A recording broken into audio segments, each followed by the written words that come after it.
Welcome back into Talking Fitchburg. Joining me this afternoon is Scott Girard. He's from the Fitchburg Star, one of many of the great reporters there. Scott, how you doing this morning?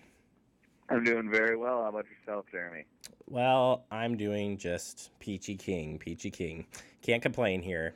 We've got a lot to get to. You're here to do a council update for us, and we'll kick things off with a senior housing proposal and talk a little bit about the hmm process. Yeah.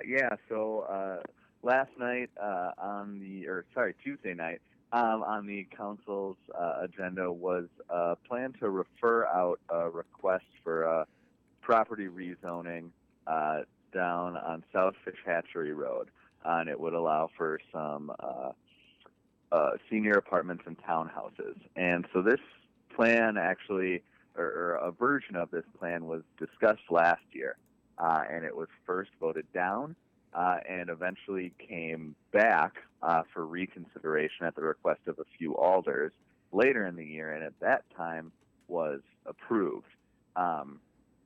The I guess the background of how it got back to the council for reconsideration the second time last year is currently the subject of a lawsuit in circuit court, and that has no direct effect on what happened Tuesday, according to the city's attorney recommendation and interpretation. But it's certainly interesting context for what's going on. So the developer's proposal would currently be for 60 apartments and 8 townhouses for seniors at 2546 South Fish Hatchery Road. Alders have expressed concerns about traffic over there, as have neighboring residents. And that was really the key theme on Tuesday, was a lot of neighborhood residents coming and again speaking out, questioning the idea for the development and questioning the process that it's gone through.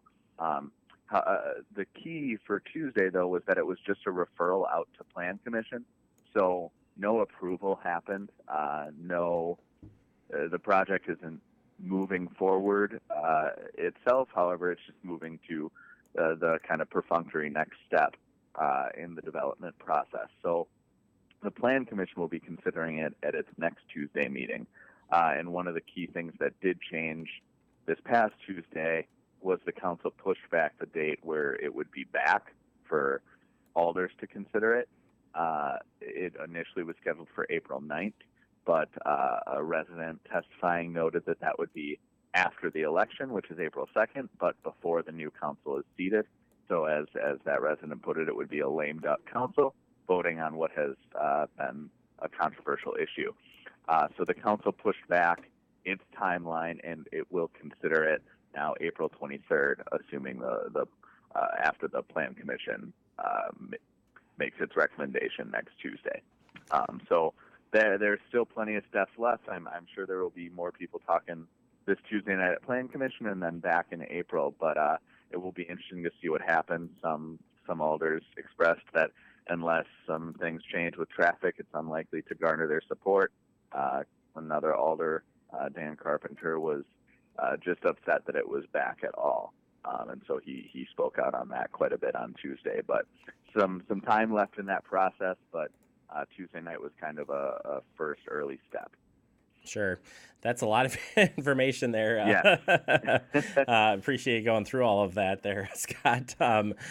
Moving on here, we've got the Healthy Neighborhoods Initiative, which has been had a presentation at the Committee of the Whole and a few other committees, and made it to council. Yeah. So the strategic plan for the Healthy Neighborhoods Initiative did receive approval. It's unsurprisingly a really popular program among the alders and among everyone you hear from in the city. Basically, it identifies 3 neighborhoods in need of more services. Those neighborhoods face specific socioeconomic challenges. They are west of Verona Road, then the North Fish Hatchery Road area, and then, I'm forgetting what it's called, but Belmar Hills area, east of Verona Road, between there and Seminole. And so those are the kind of 3 priority neighborhoods. And basically, this initiative provides some grant money for nonprofits doing work in those neighborhoods, and then also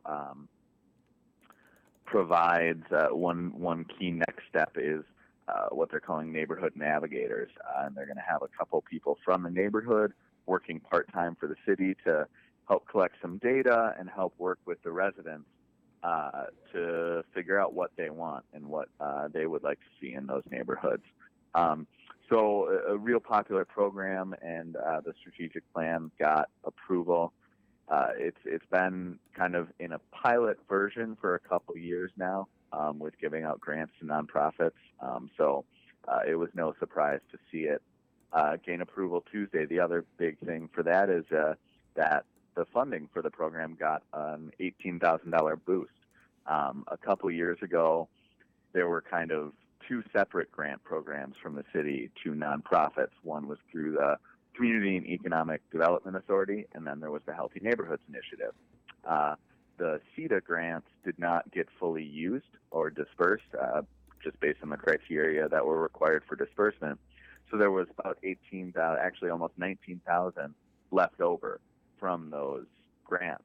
And so rather than, as Finance Director Misty Dodge said Tuesday, rather than trying to do new grants through CEDA when you already have the HNI program going on, they decided to do a budget amendment and reroute those funds to the Healthy Neighborhoods Initiative. So a nice little $19,000 boost for HNI, as well as strategic plan improvement on Tuesday.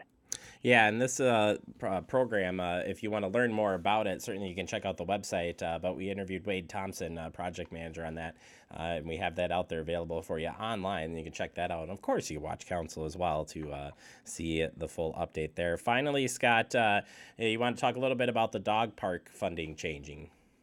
Yep, and so this was a relatively small change. The council ended up authorizing an extra $5,500 to help cover some costs at the dog park.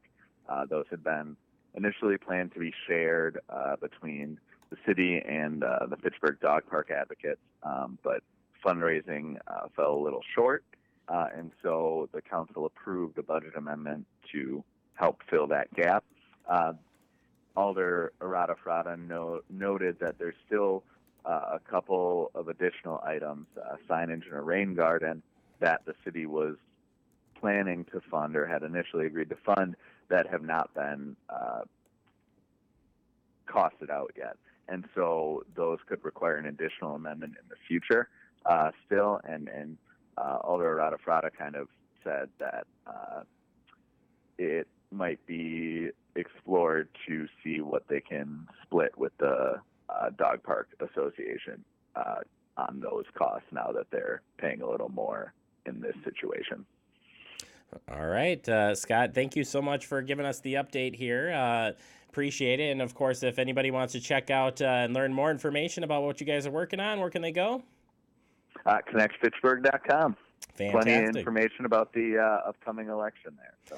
Absolutely, yeah, and hopefully we'll get you back here before the election, Scott. Here's me setting up an interview with you. We're going to get you back here, Scott, for an interview on that as we get closer to the election. All right, fantastic, Scott. Always a pleasure having you on.